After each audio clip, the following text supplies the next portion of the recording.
Welcome to the world of Culture Pop with Steve Mason and Sue Kalinsky. Culture, comedy, movies, TV, tech, authors, trends, pop. This is the Culture Pop Podcast. Hey everybody, welcome to episode 34 of the Culture Pop Podcast. We're recording on Saturday, February the 15th at my kitchen table at my house. Sadly, no Sue Kalinsky today. She's got the flu. Chris Morales, engineer, are you disappointed? Yes, I love Sue. Yeah, that is so sad. Our producer, Chris Morales. Now, if you know me, you know I love the Olympics. Ireland sometimes mocks me for this.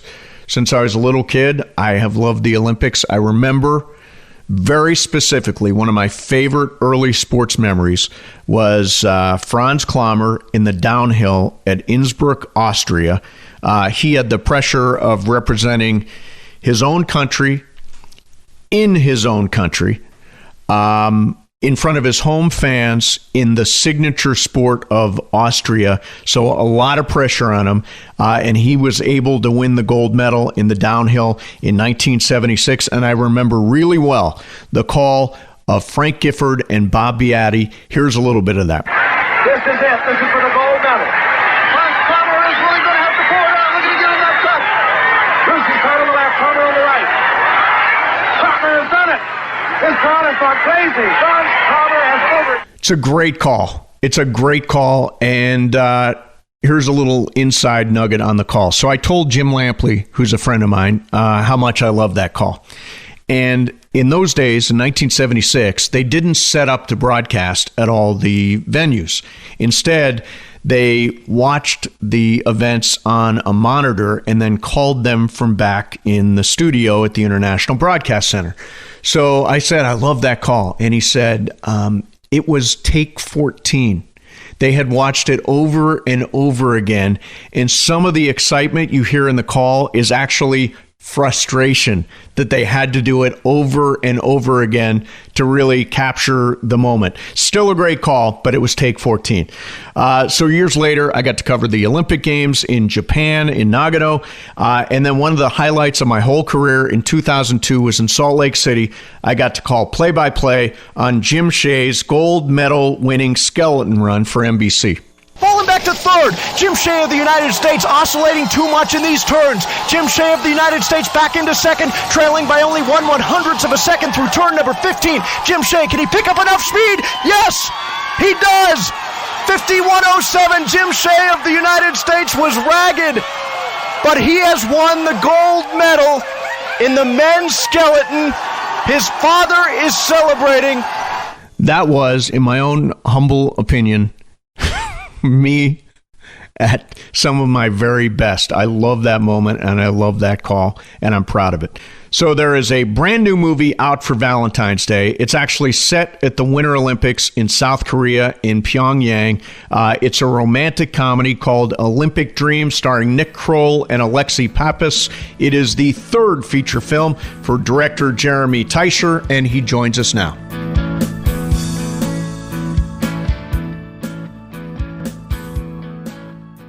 Thank you for having me. So I watched the movie last night, and I got to tell you up front, I am a huge Olympics fan. I went back and counted today, 7 Olympic Games and 4 Winter Games. So for me, this was an unbelievable experience because I kept looking at it saying, yup, that's the Olympics. How did you get a chance to get such access to the Olympics? I'm glad that the movie brought you back. It brought back some hopefully good memories. Absolutely. So my partner and the star of the film, Alexei Pappas, is a summer Olympian. She ran in the 2016 Olympics in Rio. And we had made a film before this one called Tracktown, which the president of the IOC, the International Olympic Committee, happened to see on an airplane. And he loved the movie. You know, that film was like about the experience trying to make it to the Olympics, fictional but inspired by Alexei's experiences. And he reached out and invited us to come to the Winter Games to do an artist in residency project. And that began as a short film that grew into our movie, Olympic Dreams. So I get told by people all the time that there's this thing called the Church of the Olympics. For me, there's something that's totally magic about being there in this sort of collective experience that everybody has. Describe for people that have never been what it's like to be in it and part of it. I mean, it is. I've never heard the Church of the Olympics, but I can agree that it's a magical place. It's just a place of possibility. That's the way that Alexi describes it. Whether you're there, like as an athlete or as a spectator, it's a larger than life place. So to use that as a backdrop for a film was such a gift. I mean, it was incredible. Yeah, you're kind of experiencing it together. Like it's got one kind of heartbeat and every single story impacts everybody there. And although it's comprised of a whole bunch of smaller stories, it turns into one big story. That's the way I've always felt. I can agree with that when you're looking at it from the outside. But when you're an athlete who's actually there, it's really a personal experience. And so that's what we wanted to capture with Olympic Dreams, like showing the Olympics in a way that has never been seen before. And that comes from the access that we had, the permission that was unprecedented. No fictional movie has ever been able to do what we did, which is bring our camera into, the athletes' village and have scenes in the dining hall, in the laundry room, in the game room, in the dorms. So we wanted to capture a side of the Olympic experience that no one could have ever possibly seen before. So it's different, I think, than the way that most of us experience the Olympics, which is watching from home and seeing it as this huge monolithic thing with these standout stories. Instead, what we do is go inside one athlete's journey and look at the moment after competition, which is, a moment that's not, we haven't really seen a cool story about it before, but it's a huge part of the Olympic experience for an athlete. Yeah, I mean, on the media side, I've always had a chance to talk to the guy or the woman that wins the gold medal or wins the silver medal, and they're in this sort of this high.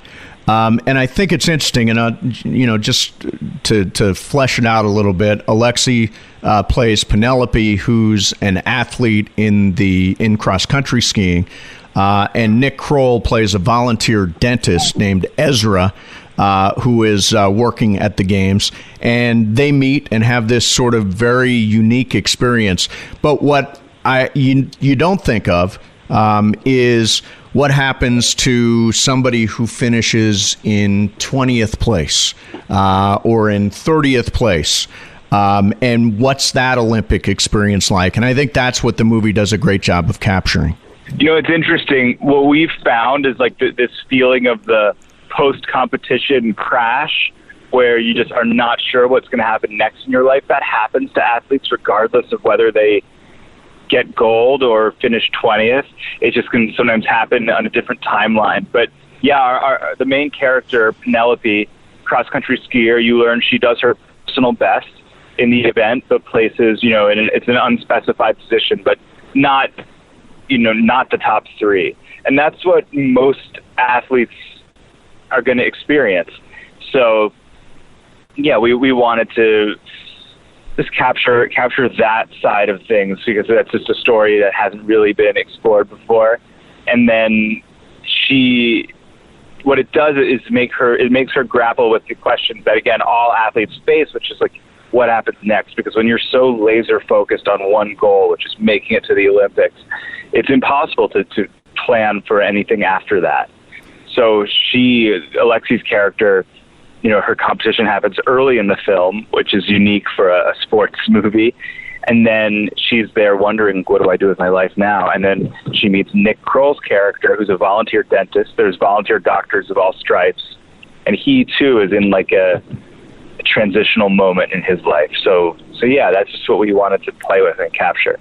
Now, Alexi, who's your partner in life, she competed at the Rio Games in the 10,000 meters for Greece. Did she have?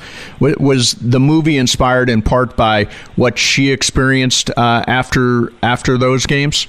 Absolutely, Alexi's Olympic experience inspired the storyline for Olympic Dreams. But unlike the character in the film, I think Alexi was really, really proud of her race. She set a Greek national record and ran a personal best, and just felt she had a very positive Olympic experience. For Alexi personally, this like what happens next kind of cliff edge moment happened for her later. But we wanted a character who would be going through that more while the games are unfolding. But also, Alexi made friends with a volunteer doctor who asked her, to kind of out on a date, and she and I were engaged at the time, so it didn't succeed. But that incident inspired the movie too. So you got access to some really cool stuff. The Parade of Nations, the athletes coming into the Olympic Stadium, which I've covered, but never been like right in the middle of it. You got to be right in the middle of that. What was that experience like? Yeah, so you're talking about the opening ceremony. Yes, we got to have so the way that we shot that actually was we went to dress rehearsal, and that's where I did the close-ups of, which is the day before the actual opening ceremony. So that's where I got close to the performers and the dancing and all that stuff. And then on the night of opening ceremony, so it's so cool. All the athletes are in this like holding facility, like this. It's kind of it's a big space. It's like a huge gymnasium kind of underneath the stadium to come out for the march, and just the energy in that room of all the athletes in the games. Everyone's kind of corralled by their country, and there's waiting to go and do the Parade of Nations. I was just there with my camera, and I got to capture that, and that's just something that's so special. And there's definitely no media down there. And so then what I did was, after the athletes started marching out, I kind of ran and placed myself, right at the entryway where they were walking in. I mean, it was just wild because it was almost like unbelievable that we had the permission and access to be there. Jeremy, I'm kind of burying the lead a little bit here because this movie is a 3-person job. It's Alexi, it's Nick Kroll, and it's you. And you're doing all the principal photography and the sound and all that stuff. How difficult was that? Yeah, so so the size of our team was a big, challenge. But there were benefits too. We were such a small team, so we were able to really blend in with the surroundings and not be a disruption wherever we were filming. But the challenge was I had to design an equipment system that would let me capture cinema quality picture and sound while being a 1-person crew. So there was a technological learning curve for me and a weight limit as well. And luckily we befriended the Team USA bobsled chiropractor, and he would help keep me on my feet.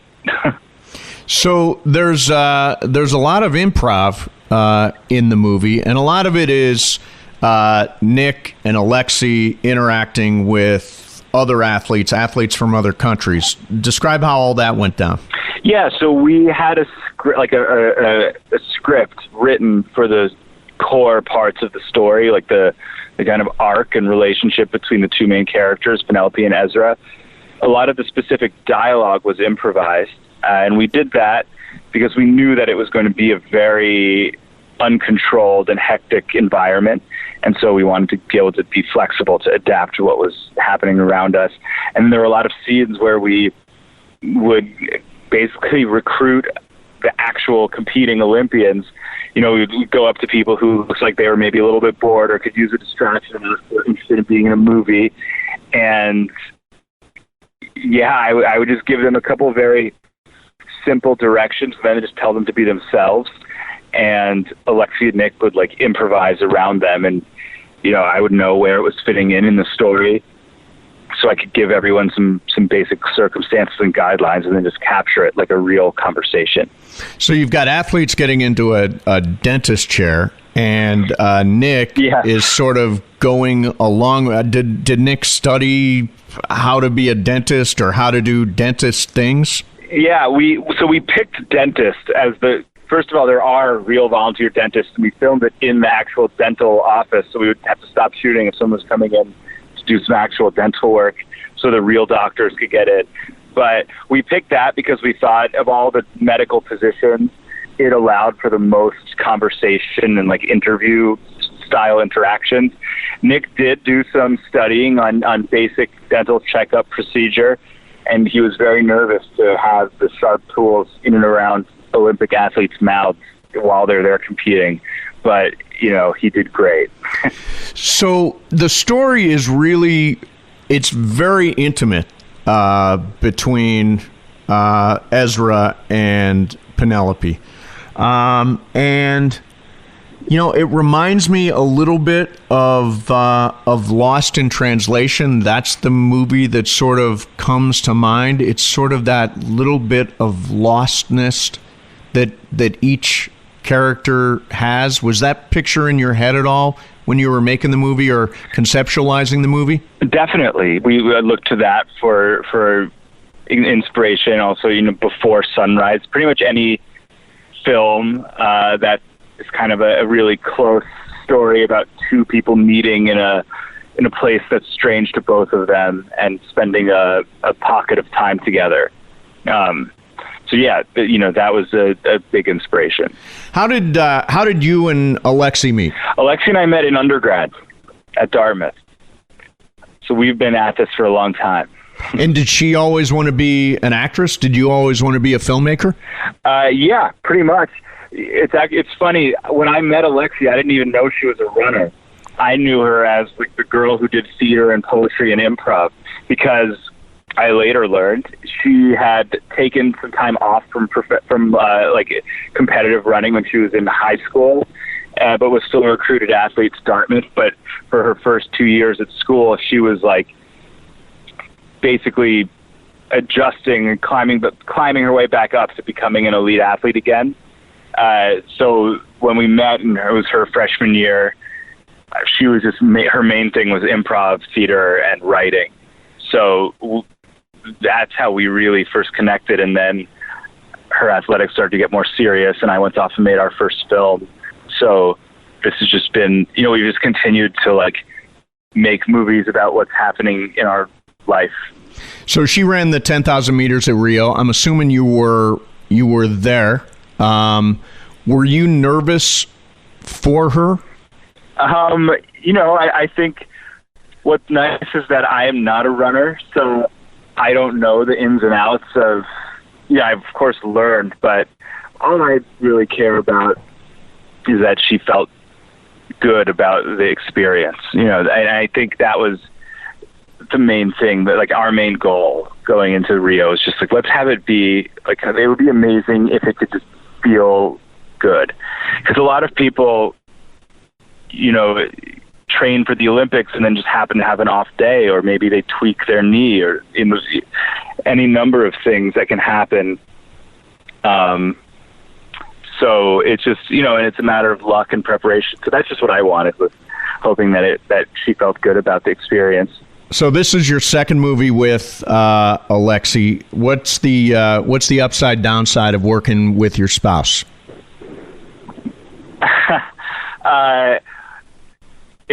What I love about it is that we really like enable and empower each other to like believe in our potential together, which is really cool to have a partner like that, because it's hard to be pursuing these goals that can be elusive and uncertain. I think something that we are that we're working on, or just it's a continuing evolution, is like just balance. We got a puppy a few months ago, and that's been really helpful. because it definitely like pulls us out of work mode, makes us go to the dog park and go on runs with her. So that's been really nice. But just figuring out the right balance, which is tough because we're people who would like, I want to be talking about movies and filmmaking, what we're working on. But yeah, having a puppy has really brought us down to earth. What's your puppy's name? Oh, her name is Bernini, like the Italian sculptor, and she's a pug. She's a pug. Nice. Yeah, I'm a huge dog person, so I get that, how it brings people together. Yeah. So Paul Thomas Anderson played a role in helping you, I guess it would be, to sculpt this film a little bit during editing. Is that an appropriate way to describe it? He watched a rough cut and we gave notes, and we had a really helpful conversation. I actually then went to his house and we like looked at one of the scenes together. So he was just his notes. If he said one little thing, I would take that and run with it and think about it and hold on to it. So I wouldn't say he sat there as if he was an editor on the project and molded the film, but he was really generous to just take the time to watch it and have me over for a day and talk about it. And so I took those lessons and ran with them and will continue to hold them forever. How did you connect with the Paul Thomas Anderson? Yeah, so he had mentioned our previous movie, Tracktown, which he saw on an airline when he was doing press for Phantom Thread on the Ringer podcast. The host asked him, what was like a movie he's seen that no one's heard of, or like an underrated film, something like that. And he said Tracktown, and he brought it up one or two other times in other interviews. And so Alexi and I wrote him a letter and sent it to his agent, but that didn't get to hit. It didn't get through. And then we eventually randomly met him, and the dots were crossed. So, best Paul Thomas Anderson movie. Well, I'll say this: when Alexi and I wrote our new script, we looked at the Magnolia script a lot. It's cool to, like, of course, watch these movies, but to read the script, it's hard to, like, when you're writing a script, you often compare it or think about your other favorite movies, but comparing a script to a movie in some ways is like apples to oranges, because so much of a movie is in like the editing and in what capturing life. So I like looking at people I admire's like actual scripts, and his Magnolia script is, and also I guess the Boogie Nights script. They were the two I looked at the most. Just very like bursting with life, like a direct. You could tell a director wrote those scripts. There's a lot of camera movement and visual things in the screenplay itself. I felt emboldened by that. Yeah, the guy's he's a genius. One of my favorite film. He just doesn't miss. His movies don't miss. They're all fascinating, and generally speaking, when he makes a movie, it's always one of my top couple of favorite movies of the year. Yeah, it's cool. He's like he said himself, that he feels his main job is writing a really, really good story, and so I think like I've been inspired by that to like just not be afraid to be a little more bold in screenplay, while we're writing. Do you have the next thing? What's the next thing? There's a few things on the plate coming up. Alexi has a book that's coming out actually in August called Bravey, and it's a memoir. And so, we've been working together on that, although that's her book. Cool. Well, listen, it is a really cool movie. If you ever wondered what it's like inside the Olympics for an athlete, it is really, really something special. The movie is called Olympic Dreams. It's from IFC. It's in theaters now and will soon be on demand and streaming service and all the other ways you watch movies. Congratulations to you and Alexi. I really, really like the movie. Thank you so much. I appreciate it.